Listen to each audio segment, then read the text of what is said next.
Mister snake Babu, snake ராஜா, நீங்க வந்து councillor ஆகி சில வாக்குறுதி கொடுத்தீங்களா செய்வேன்னு சொல்லுங்க. சில வாக்குறுதிகளை பற்றி சும்மா இருயாத்தா என்னத்தா நீ சொல்லுங்க சார். சொன்னீங்களே இப்ப நான் சொல்லிட்டேன். நேத்து கூட சொல்லிட்டீங்க ஒரு மூட அரிசி ₹1 கொடுக்க போறேன். சேர்க்க விட்டுக்க மட்டும் அது மெயின் அடிப்பது.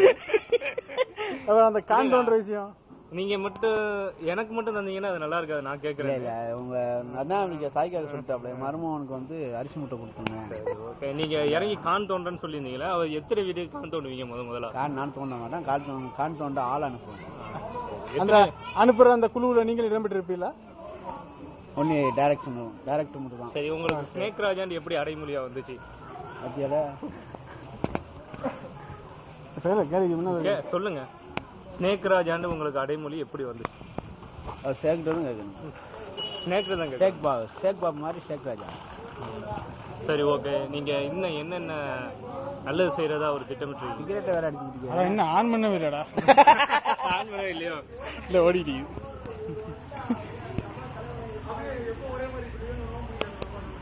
சொல்லிட்டேன் மக்களுக்கு. என்ன?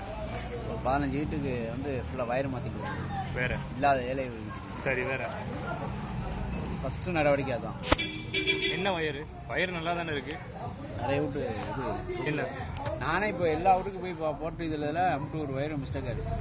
சரி, நேற்று கூட நீங்க ஏதாவது விமர்சனம் பண்ணிட்டு இருந்தீங்களா? இப்ப இருக்கிற கவுன்சிலர் வந்து சரியில்லை அப்படி இப்படி. அதை பத்தி உங்களுக்கு கருத்து? கரெக்டையால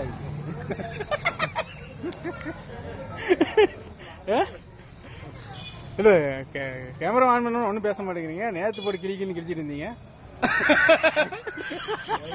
நல்லா கொடுத்து ராணி